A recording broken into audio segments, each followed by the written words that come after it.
hermoso programa que auspicia, que genera la Facultad de Derecho de la Universidad Continental, y presto siempre a realizar un nuevo debate, una nueva entrevista con un tema coyuntural y además con alguien muy especializado en el tema.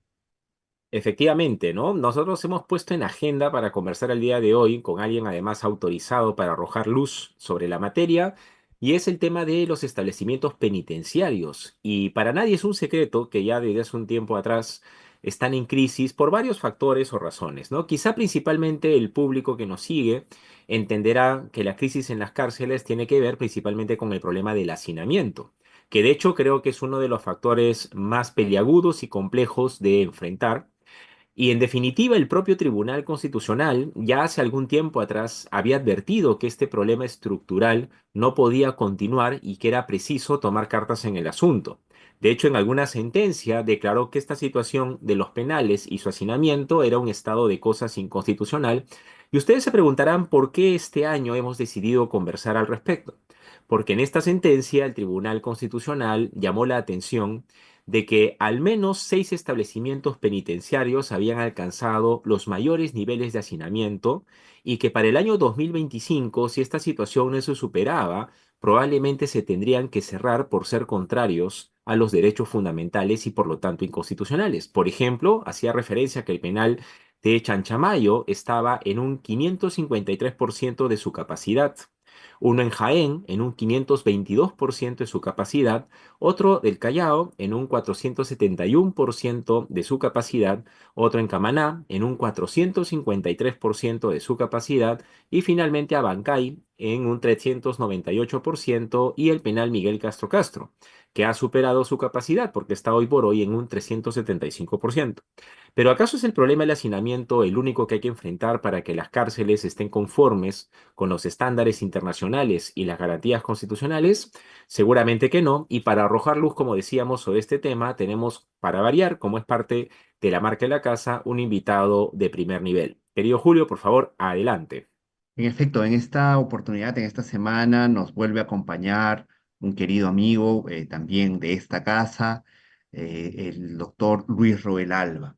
Como ustedes conocen, Luis es abogado por la Pontificia Universidad Católica, donde también tiene el magíster en Derecho Constitucional en la misma casa de estudios, pero además tiene otro magíster también en Derecho Constitucional por la Universidad de Castilla-La Mancha de España, y además tiene un diplomado en Derechos Humanos y Derecho Internacional Humanitario por la American University Washington College of Law en su programa de estudios avanzados en Derechos Humanos y Derecho Internacional Humanitario.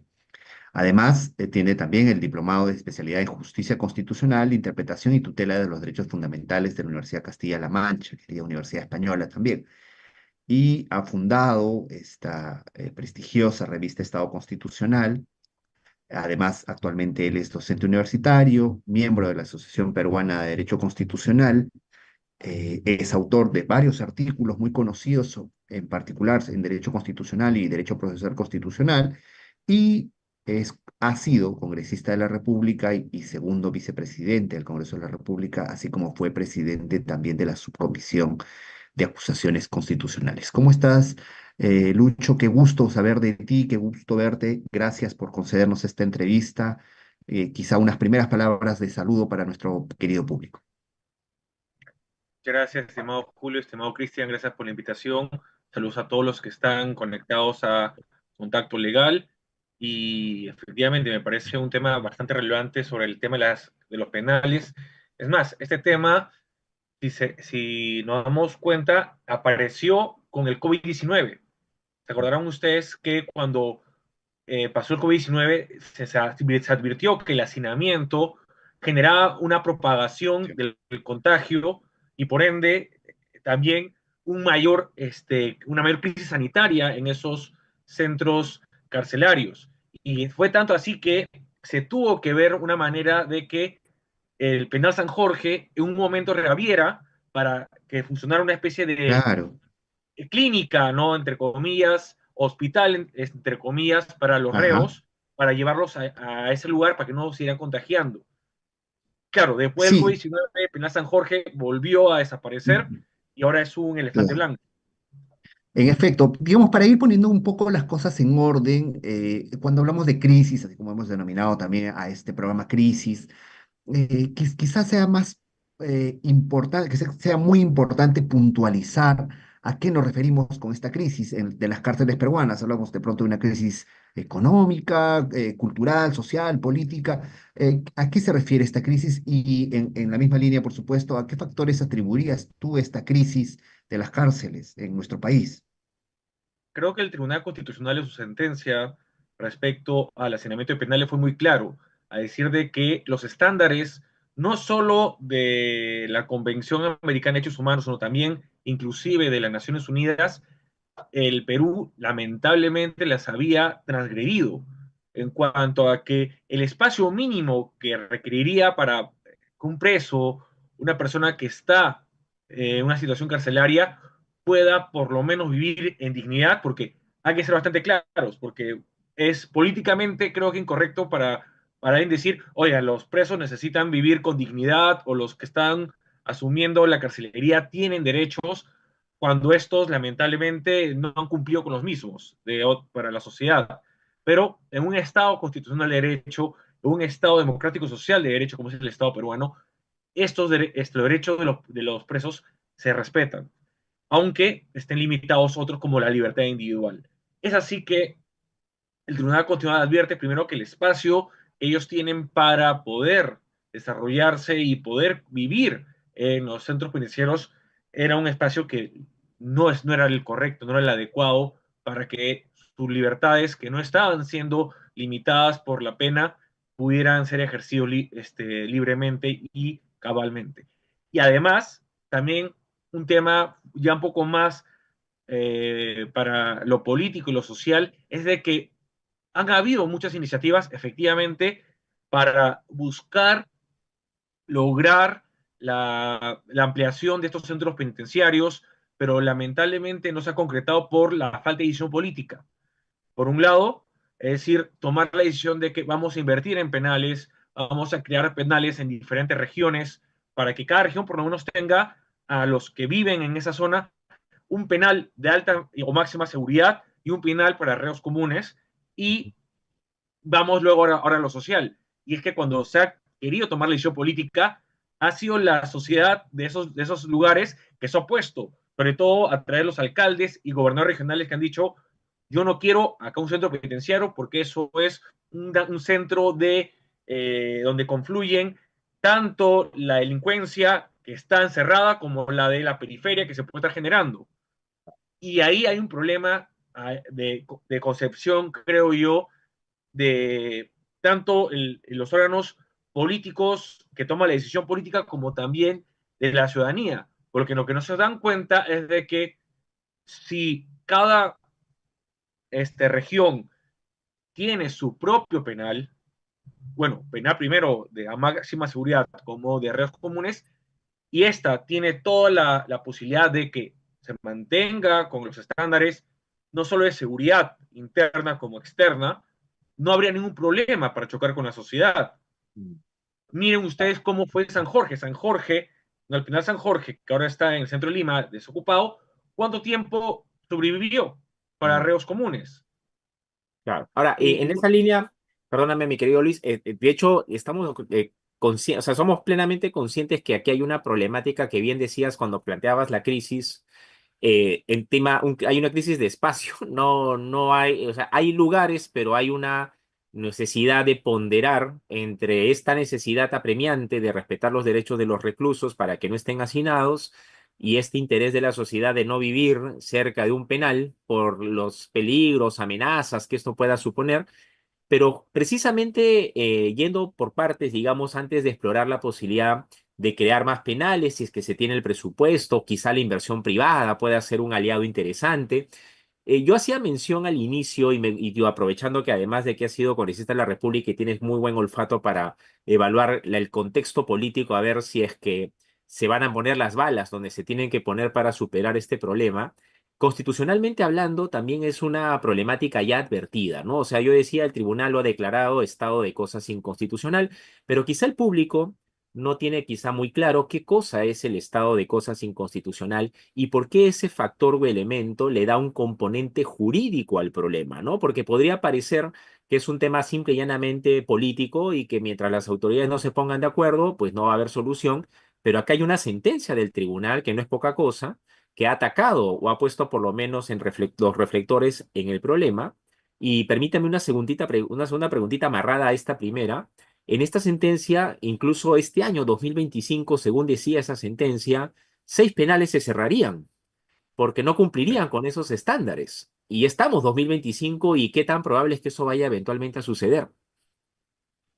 A ver, sobre el primer concepto, que es el estado de cosas inconstitucionales, Ujú. hay que advertir que no es como una declaratoria de inconstitucionalidad, Así es. porque en el Tribunal Constitucional no se pronuncia sobre una norma de Ujú. rango legal o jerarquía normativa legal que llega a través de sus fueros, competencias, a través de una demanda de inconstitucionalidad, sino más bien es una situación de hecho o un conjunto de circunstancias que Ujú. llegan a través de una demanda de tutela de derechos fundamentales, que puede ser un habeas corpus, como es en el caso que hemos mencionado, que es que establece un estado de cosas fundamentales por el tema carcelario, un amparo, un habeas data o inclusive un proceso de cumplimiento. Y el Correcto. tribunal advierte que esta situación, ¿no? De que se ha hecho generalizada o que se ha ido replicando en diferentes situaciones, son fallas estructurales del Estado, son fallas estructurales de un órgano o de una política del Estado y que esas fallas estructurales afectan derechos de las personas en diferente nivel. El tribunal, en el caso de los penales o de la crisis carcelaria, lo que ha señalado es de que la política carcelaria que ha implantado los diferentes gobiernos es una política carcelaria que es un estado de cosas inconstitucionales porque su política como ha estado aplicada y su estructuración como tal, que son los penales en sí, no cumplen con estándares mínimos para el respeto de la dignidad humana, que como he mencionado, tienen inclusive las personas que están recluidas en estos centros penitenciarios. Y por lo tanto, es una situación que tiene que revertirse. Ujú. Sobre si se va a poder cumplir en la fecha señalada por el Tribunal Constitucional, lo dudo mucho. ¿Por qué? Si bien el ministro de Justicia y Derechos Humanos ha señalado que se están viendo ampliaciones en diferentes penales o se están buscando crear anexos, la palabra clave es se están ampliando, se está buscando. No es El ya lo gerundio, el tenemos Ha gerundio, hecho, hecho, el gerundio, el claro, ya, o gerundio ya de lo pasar tenemos acá. el ya haciendo. haciendo. Ya, y esa es la preocupación que uno tiene de que no lo van a cumplir. El, Mm. Es más, yo pensaría de que lo primero que tendría que hacer es hacer una revisión de qué penales están con mayor hacinamiento y reaperturar San Jorge, porque inclusive, Mm. ojo, San Jorge es Mm. un costo porque hay seguridad tanto adentro como afuera. Igual se están pagando los servicios. Exacto. Hay un bien del Estado que paga también sus diferentes gastos y que hasta ahora no se utiliza, y lo señalo desde después del COVID, que se volvió a los presos o a los reos a sus respectivos penales tras el COVID. Por lo tanto, ahí hay una situación que no lo veo con la importancia que tiene o la relevancia que debería tener, porque una sentencia del Tribunal Constitucional se cumple, seas quien seas el Exacto. gobierno nacional, regional, local, Ministerio Público, Poder Judicial, Congreso, etcétera. Se tiene que cumplir. Y yo creo que no justamente lo entiendo de esa forma. Claro. En efecto, justamente en esta sentencia que declara esta situación fáctica de hacinamiento penitenciario, dispone que se supere esto, ¿no? ¿Y qué se ha hecho en concreto? ¿Qué se ha avanzado? Más allá de lo que ya decías tú del gerundio, acciones específicas que se han tomado, traslado de presupuesto, se ha iniciado algún penal, ¿qué podría decirnos al respecto de ello? A ver, muchas veces de lo que se ha comentado es, si tú haces crear anexos, por ejemplo, para el penal que está en Lima, que es Ancón, creo que Ancón en espacio geográfico tiene para todavía ampliar y a crear nuevos anexos.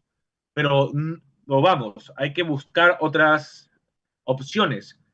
Hay obras por impuestos en donde tú lo que haces es derivas en el privado una obra, un proyecto, y el privado, cuando lo termina, lo deja en funcionamiento, ahí recién lo condonas todo el gasto que se traduce en impuestos, inclusive más eficiente, porque para el privado es, entre más rápido me condones la deuda, más liquidez tengo o más eficiente soy económicamente. Esa es una opción que debería irse viendo y que está en un paquete de iniciativas económicas, pero que yo no la veo que la impulsen mucho, cuando debería ser una opción. Más aún, porque si al gobierno le resulta muy difícil ir y conseguir la licencia social, es esa licencia que no está, como quien dice, regulada en normas, pero sí está regulada en el ámbito político, que es ir a hablar con las autoridades locales, ir a hablar con las diferentes asociaciones civiles y la comunidad en su conjunto, que va a estar cerca o la periferia de los penales. Si el mismo privado se va a encargar de eso, bienvenido. Le quitas una parte difícil que el gobierno siempre ha tenido como excusa para no crear nuevos penales en diferentes regiones y localidades. Otra opción es Claro. las alianzas públicas-privadas. Inclusive, la razón de ser del por qué se retira San Jorge y se libera de los reos es porque se iba a iniciar una APP, una asociación pública-privada, no el partido político. ¿No? Yo creo que tenemos que un poco la norma para que sea contratación pública, o sea, una CAP con doble P para contratación a esa pública privada y no APP así nada más, pero en fin, así está la norma, la denominación. Pero esta contratación se trató de hacer en su momento con San Jorge, en donde se le daba a un privado el predio de San Jorge y que ese privado se iba a encargar de hacer un megapenal en otro lugar y que él se encargaba de todo. O sea, es decir, tú me entregas el predio de San Jorge y yo te entrego un megapenal con todos los estándares internacionales, con máxima seguridad, con todo lo que requisitos, y cuando entre en funcionamiento recién me entregas el título y el registro del predio del penal San Jorge. Pero al final eso quedó en nada. Y con nada también el penal San Jorge, que está hecho ahora un elefante blanco, como he mencionado, porque está la Claro. infraestructura, está los servicios, está la seguridad, pero nadie lo está habitando. Ahora, digamos, sin perjuicio que sí quisiera ahondar un poquito más en detalle de las alternativas de solución. Por ejemplo, yo leí hoy de temprano que también se ha esbozado la privatización de las cárceles como una alternativa, que no es exactamente lo mismo que promover la inversión privada bajo el esquema de incentivos, asociación pública-privada, bodas privadas, es otra cosa y habría que explorarlo también y me gustaría conocer tu opinión. Pero tú muy bien mencionabas que construir una cárcel o administrar una cárcel tampoco es algo que se pueda hacer tan ligeramente porque hay ciertas garantías, ciertos estándares internacionales, o sea, hay ciertas condiciones. Y esto es muy duro de decir, como decías tú, porque quizá el ciudadano de a pie dirá, ¿qué garantías si es que ellos son delincuentes? Si han delinquido, han violado derechos y todavía nos tenemos que preocupar por sus derechos.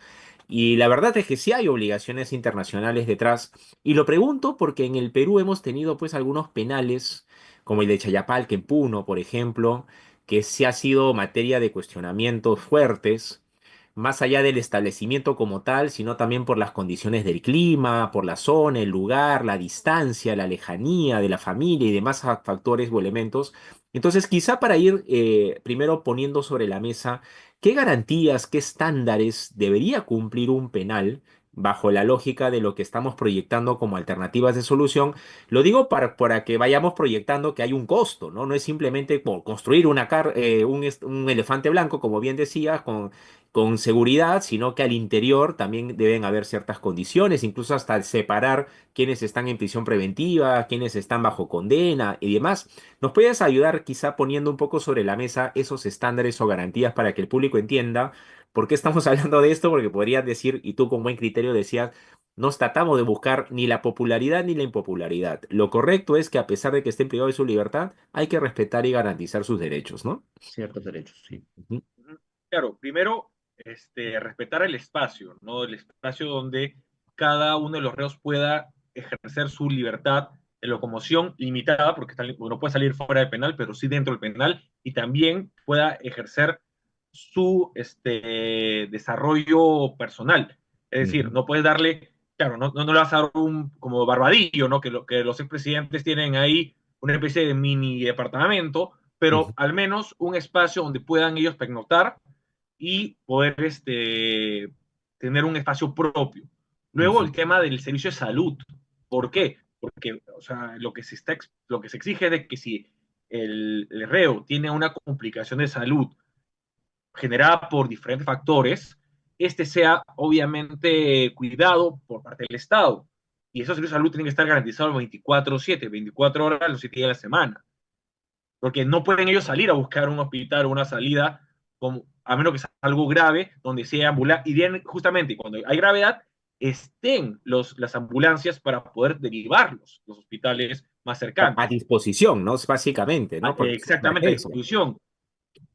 Y también el tema de alimentación, y que también creo que es un tema de que todo el mundo dice, ¿para qué vamos a gastar alimentación en estos? ¿No? Y en vez de gastarlo en los niños, etcétera. Sí, pero es un deber. Está inclusive garantizado. Esos temas, además del tema de la separación, como tú bien mencionabas, Cristian, en diferentes tipos de reos, ¿no? Donde hay reos primarios, reos comunes, reos que son de prisión preventiva, otros que han cometido ciertos tipos de delitos, otros que tienen que tener una reclusión mucho más exhaustiva, como son los de máxima seguridad, otros que tienen que estar en aislamiento por un tema de que cualquier conexión con su propio grupo internos puede generar más bien una transformación del reo, en ser un reo tal vez primario, en un reo luego no resocializable más Claro, como se adelante. dice coloquialmente, se vuelven más peligrosos todavía adentro que contrario a lo que se busca con los fines de la pena, pues, ¿no? Exactamente, por eso que el fin de resolución necesita también tener estas separaciones para que Mm, no generen ahí una sinergia lamentablemente de lo malo que es el delinquir. Y además de ello, también tiene otras características, como por ejemplo el régimen de visitas, mm, inclusive el régimen de visitas que va acompañado de ciertos beneficios si son casados, si tienen un matrimonio, si tienen Claro. familia, que son espacios que ellos tienen también que habilitar. Claro, para la audiencia decir, oye, le estás dando no sé, un resort. un hotel, un resort, ¿no? Pero es lo mínimo. Claro. Sí, claro, si uno dice, bueno, si quieres garantizarle o quieres restarle cosas o quieres obligarlo a trabajar, como son muchos, ¿no? De que dicen, oye, hay que obligar a trabajar a los reos. O bien, reforma la Constitución, una reforma constitucional, y plantea eso Claro. y punto. Por ejemplo, de que parte de la reparación civil Mm, sea el tema de los gastos asumidos por el Estado durante la prisión. claro. Esa puede ser otra opción, pero también Mm, veamos cuántas personas pagan la reparación civil, muy pocas. sí, pues es cierto. Yo Es cierto. también, entonces, Es no sé cierto. qué tan Ahora, bueno sea esa jugada. Ujú. si el hecho del hacinamiento penitenciario y la crisis de la cual partíamos y que ha sido desarrollando muy bien y de forma muy clara es innegable, es un dato fáctico. Eh, Debido a esto, y ya que hay pronunciamientos internacionales en casos de los penales de Brasil, de Colombia, de Venezuela, inclusive antes de que saliera de la cárcel, ¿cuán inminente es o cuán preocupante es que nosotros podríamos tener una responsabilidad internacional, ¿no? Por el tratamiento que reciben nuestros reclusos aquí en Perú? A ver, primero, si no cumplimos la sentencia del Tribunal Constitucional, creo que ese es el argumento más fuerte, porque imagínate, si el supremo intérprete de la Constitución y el último defensor de los derechos fundamentales te dice que hay una situación que afecta a una cantidad, ¿no?, de personas que están bajo tu cuidado en cuanto a la afectación de sus derechos y te enumeran la cantidad de derechos que están afectando, empezando por la dignidad humana, el derecho a la vida, el derecho a la salud, integridad física, psicológica, entre otros. Creo que con ese cumplimiento o luego la supervisión de sentencia que puede ser el Tribunal Constitucional por su cumplimiento, creo que con eso basta y sobra para que cualquiera pueda iniciar una acción ante el sistema interamericano de protección de derechos humanos, inclusive hasta el sistema de las Naciones Unidas, porque también las Naciones Unidas han establecido estándares para los temas penitenciarios. Y ahí, para los que, por ejemplo, tienen cierto reacio de, la convencionalidad, sistema americano, bueno, vamos al sistema ONU y no va a pasar algo igual o peor. Claro, ahora, en esta lógica y ya yendo quizá a las alternativas de solución, pero retomando la pregunta que bien hacía Julio, ¿qué tan factible es que la Corte le ordene al Estado peruano que construya cárceles? Porque como hay un tema allí presupuestal de por medio, y la Interamericana tendría esa capacidad, porque la gran problemática que bien decías tú es, quizá no hay el presupuesto, quizá hay falta de voluntad política, pero ya si viene una sentencia, ya no solo del Tribunal Constitucional, sino ya incluso hasta de una Corte Interamericana que te dice, esta situación es insostenible, usted tiene que proceder a construir más cárceles y tiene que hacerlo a como dé lugar.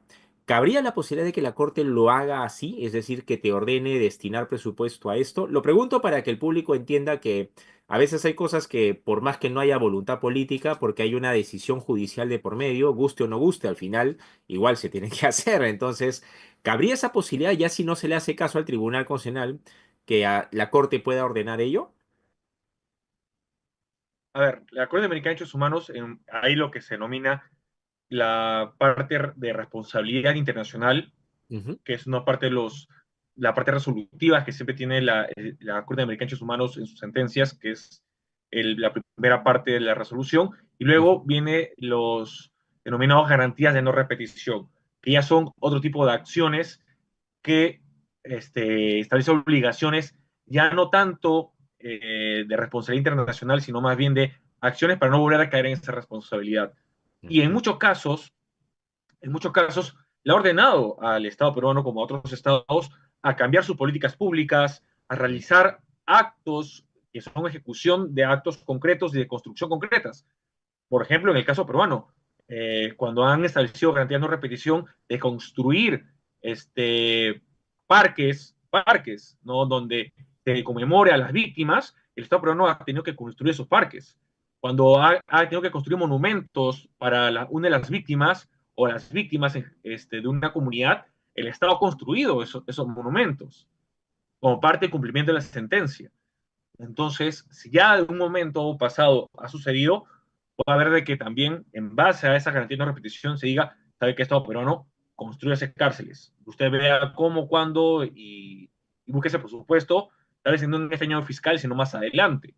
Porque no es lo contrario, eso no solo va a ser un problema, ya veamos, de responsabilidad internacional o responsabilidad constitucional, ¿no? Un tema que nos va a generar una situación ya gravitante, si ya no lo es, de inseguridad ciudadana. Y ojo, como bien lo hemos mencionado, los que van a entrar como reos primarios o correos comunes van a terminar con una maestría o un doctorado en organización criminal y graves delitos, porque no Ok. se está viendo este tema como un tema preventivo. Todo el mundo piensa que la cárcel es una materia, ya es para la resocialización o Uf, uf. para castigar ex post, cuando en verdad es un tema preventivo para rescatar a los pocos que están ahí, que se puede rescatar, que son rescatables.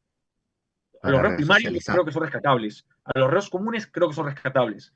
Pero si los pones con criminales que les ofrecen a la salida de la misma, de su condena o su pena, una vida mejor que no lo ofrece el Estado, créeme que ellos van a votar por esa vía porque prefieren vivir bien poco tiempo de su vida que vivir largamente su vida con poco. Mm, de Ahora, acuerdo. una de las cosas que también cabría analizar, que podría ser factible analizar, es si es que es necesario modificar algunas disposiciones normativas. Por ejemplo, la prisión preventiva. La prisión preventiva ha sido objeto de muchas críticas por su uso, su abuso.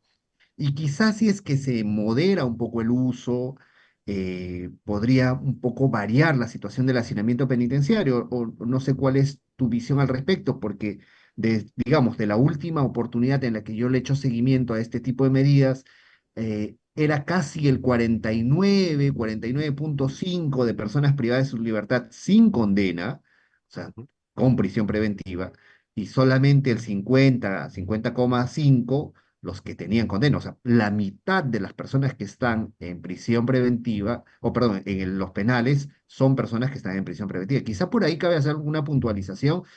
U otra Las normas cosa, están, reflexionando, Julio, las normas están reflexionando un sobre poco en este largo, tema. sí, Las normas están. pero siempre acá viene la edición política, porque está el tema de los grilletes. Los grilletes, ¿cuántos reos podrían utilizarlos? Un montón. Pero ¿cuál es el tema? ¿Quién paga el costo, el grillete? Le Ujú. trasladan el Exacto. costo de una norma al procesado o al que tiene la detención preventiva o el arresto preventivo. ¿Cuántos de ellos pueden pagar el costo del grillete? Y además no hay suficientes grilletes. El Poder Judicial ha mencionado de que no tiene presupuesto para comprar grilletes. Y ahí está el otro problema.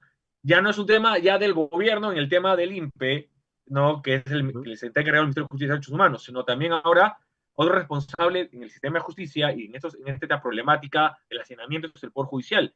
El Poder Judicial dice, yo no tengo cómo comprar los grilletes y tampoco tengo quién me haga el monitoreo del grillete, porque claro, tú le das el grillete, te lo puedes sacar y si nadie te está supervisando, se lo das al perro de tu casa, no como cadena nueva, y te vas a hacer tu vida, cuando vuelves te lo vuelves a poner.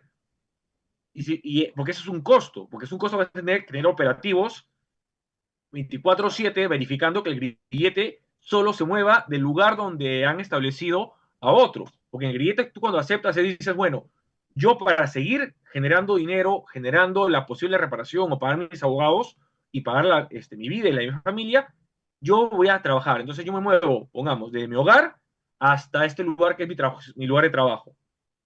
Yo salgo a las 8, regreso a las 6 de la tarde. Perfecto. Pero si tú superas ese tiempo, o tú te vas o te desvías, si no has avisado previamente, suena la alarma y te van a buscar y adiós ese beneficio. Pero no hay grilletes, es muy caro, eso se encarga el Poder Judicial y hasta ahora, de los pocos grilletes que se dan o se han dado, es porque el La beneficiario persona del no está. grillete es el que lo Ujú. paga. Claro. Ahora, entonces, quizá ya para ir cerrando con las soluciones, como estamos en vivo, hay personas que nos han escrito y nos piden que precisemos qué diferencias hay entre obra por impuestos, asociación pública o privada y privatización de las cárceles. Y quizá la pregunta se hace pertinente por algo que tú muy bien mencionabas. Pareciera que habrían dos variables relevantes, sin perjuicio de otras, por supuesto, pero que es la voluntad política y el presupuesto, ¿no? Porque quizás se quieren hacer las cosas, pero no hay plata. Y donde no hay dinero, el que posiblemente sea un aliado importante es el privado. Entonces, en esa lógica, mi querido Luchito, recogiendo la pregunta que se nos ha formulado, ¿qué significa privatizar las cárceles? Que es lo que aparentemente hoy, ahora se está poniendo sobre la agenda o en la mesa, por lo que hemos escuchado ahora temprano. ¿Y qué diferencias o cómo distinguir de obras por impuestos, que es un mecanismo que ya existe y quizás se puede emplear para este frente? ¿Y qué implica una asociación público-privada? Un poco como para poner sobre la mesa las tres alternativas y que el público forme su opinión también si es que por ahí va la salida al problema. Listo, Cristian. Sobre lo primero, la privatización que está en las cárceles o que se podrían dar para las cárceles es de que un privado se dedique de la administración, la seguridad interna, la seguridad externa, los servicios de salud, alimentación, cuidado y protección de los reos en un penal. Y por ese servicio, el Estado le paga al privado y obviamente el Estado ya no se encuentra responsable de lo que suceda dentro del penal. Ya, ahí un Claro, segundito, ahí un segundito, perdóname, Lucho. ¿Y qué ventajas y desventajas tú ves en esta alternativa? a ver, acá justamente me parece bastante interesante tu pregunta. ¿Por qué? Porque si bien hay una ventaja de que, claro, el quien asume la responsabilidad y el costo y la administración es una empresa privada que le puede trasladar su know-how, su Exacto. eficiencia, su mentalidad empresarial de cómo mejorar, ser más eficiente a un costo menor, luego, ¿qué puede pasar? De que como el Estado te va a pagar por cada reo que tú tengas adentro del penal, tú puedes estar luego corrompiendo a los jueces cuando diriman a qué penal va a ir. Ah, ok, ok. Porque tú dices, y eso es lo que pasó en varios casos en Estados Unidos, donde varios jueces, como ahí muchas cárceles son privadas, en la gran mayoría, lo que hacen es, bueno, mándame a mi reo acá y yo te doy porque la cantidad de reos que me mandes, a mi cárcel yo te doy también tu O sea, tú dirías la bonificación, lógica ¿no? de reo igual cliente, pensando en una empresa. Exactamente, reo igual cliente. Tú me darías un reo, tú me darías un cliente, porque el Estado me va a pagar por ese. Y Ujú, parte de ese pago te lo derivo a ti, señor juez, que me lo estás pasando. Y eso mm, puede generar luego que el servicio, entre comillas, servicio del penitenciario se reduzca en calidad para maximizar el beneficio. Y volveríamos a este círculo vicioso de afectación a los derechos de los reos. ¿Por qué? Porque vamos a decir, si bien la administración y todo se lo hace al privado, el que luego se hace responsable constitucionalmente, penalmente y internacionalmente es el Estado peruano, si claro. pasa algo con alguno de ellos. Ujú, Y hay una precisión. Hoy día sí escuché al ministro de Justicia y Derechos Humanos, Arana, ujú, decir sí. que va a privatizar, pero se entendió mal, luego tuvo que rectificarse, Ujú, solo el tema del ingreso, es decir, la seguridad del sí. ingreso. ¿Por qué? Porque decían que el problema es el ingreso, no adentro. ¿No? El Mm, INPE, su gran problema o gran deficiencia que tiene es cómo poner cámara de seguridad, ujú, ujú, lo relativo a los perros que olfateen, quiénes entran, con quién entran, cómo entran, y de que en base a ese primer eslabón que tiene de seguridad interna, eso lo van a privatizar porque, claro, el privado no va a estar corrompido por la ujú, criminalidad interna y externa dentro del penal. Esa es una salida que él ha optado, veamos cómo se da. Porque claro, ujú. si quisiera privatizarse ya la administración carcelaria, que se limpie, tendría que una reforma tanto constitucional como legal. Ah, ok. Y sobre el tema de las APP y obras por impuesto, la posibilidad de obras por impuesto es, por ejemplo, pongamos que hay una empresa privada que le debe 100 millones de soles al Estado peruano en impuestos. El Estado peruano le puede decir, mira, yo te condono estos 100 millones, pero me haces un penal funcional, un penal que cumpla estos estándares, esta obra me lo haces en un año o menos, y esa obra, cuando ya esté funcionando y esté entregada, te condono al final tus 100 millones de soles por los impuestos que no vas a pagar o que adeudas. Esto porque es importante, porque hay muchas empresas que tienen deudas de impuestos con el Estado peruano y lo que hacen es tratan de litigarla en la materia administrativa y luego tratan de litigarla en el ámbito constitucional para no pagar ese impuesto Ok. o por lo menos alargar lo más posible el mismo. Lo cual es a veces una crónica de una muerte anunciada, porque igual tiene que pagar incluso las costas y costos del proceso y los intereses. Lo que se puede hacer es de que, para evitar esas situaciones, es de que los beneficios que te da es de que la empresa va a buscar entre menos tiempo genere, construir la obra, que es el penal, y darlo con todos los requisitos que ha exigido el Estado y condonar su deuda lo antes posible, porque de Claro. esa manera en su saldo contable tiene una deuda menos. Y Mm, además, algo muy importante, si bien tú dices, yo hago la obra y me dan los 100 millones o me condonan los 100 millones, la obra me puede costar 80 millones, no los Sí, 100, porque el objetivo de la obra por impuesto es, entonces la obra que vale 100, tú la haces con 80, esa es tu responsabilidad. La idea que te pido es que garantices la calidad que yo te estoy exigiendo y los estándares que yo te estoy dando. Si lo haces con menos, fenómeno. Y muy en el bien, caso muchas de las gracias. APP, las Ah, APP, para terminar, el, porque el esa es la último, la última, CFE. Ujú, es la que justamente se busca de que tanto el público como el privado, es decir, la entidad pública, el Estado, como también el privado, lleguen a un punto en donde busquen lo que se denomina equilibrio financiero. Equilibrio financiero significa, yo doy el 50% de lo que es el servicio y tú me brindas el otro 50% de lo que es la administración o el proyecto. Y de esa manera, lo que se busca es de que haya un ganar-ganar, el win-win. El Estado busca la eficiencia que puede generar la construcción y la administración del proyecto y la obra concluida por parte del privado, y el Estado, por un lado, y el privado se garantiza que va a entrar una buena cantidad de dinero por la obra. Entonces, de esa manera, ambos ganan y ninguno pierde. Uno logra la obra y el otro logra que se entregue un dinero o un bien a cambio. Por ejemplo, el caso San Jorge, cuando se inició el gobierno de Ollantumala, cuando yo era un APP, o sea, una acción pública privada, ¿qué Ujú. recibía la entidad privada? El Penal San Jorge, el predio. Ok, ¿Qué ganaba el Estado? Un mega penal. Y ahí ganaban ambos. claro, claro, es un win-win como dices. Interesante. Bueno, tenemos que ir cerrando, querido Luis, el tiempo se nos ha escurrido entre las manos, ha estado todo muy interesante, digamos, hay que reflexionar, entre otras cosas, desde mi perspectiva, qué vamos a hacer con los penales, pero también qué va a hacer el tribunal si ahora ya no tiene mecanismos como la supervisión de sentencia, algo que muchos aplaudieron en su momento, pero que, digamos, en este momento en el que ya el plazo va a vencer, no, el tribunal se ha quedado sin mecanismos como para poner puntos sobre las íes, lo cual Bueno, podría a ser un mí rack por salto, particularmente me ¿no? resulta Ahora se puede hacer un rack preocupante. por salto. Yo creo Bueno, que lo que se podría hacer es un rack por salto, en donde, bueno, no se ha ejecutado la sentencia en los mismos términos del Tribunal Constitucional. Rack por salto, presentó la demanda y que siga directo al tribunal para que el tribunal haga ese control de ejecución.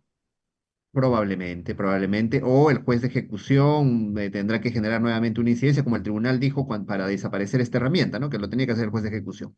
Veremos cómo se decantan las aguas, esperemos que todo mejore para el bien de nuestro país, para el bien de nuestros penales, que como bien has dicho y has subrayado reiteradamente, la idea no es un foso en el que hay que meter a los malos, sino resocializar a las personas que han sido privadas de su libertad. Así que bajo esa lógica nos vamos despidiendo de mi parte. Cristian, quizá algunas cosas adicionales. Sí, bueno, primero agradecerle a Lucho que siempre ha tenido muy Sí, buena sí, disposición para estar con nosotros en el programa. Ya no sé qué número de episodio es, pero Lucho es un asiduo invitado y siempre es bueno tenerlo porque, claro, es interesante tener perspectiva política y no solamente jurídica y dada su experiencia en ese terreno de la política, también arroja luz, ¿no? Para que nuestro público pueda comprender que no es un problema que es simplemente con sumas y restas, ¿no? Hay temas de variables, de actores políticos de por medio, la propia sociedad que tampoco se ve muy predispuesta a tolerar la posibilidad de tener un penal cerca y lamentablemente en algún lugar se tiene que construir y no se trata de que estén lejanos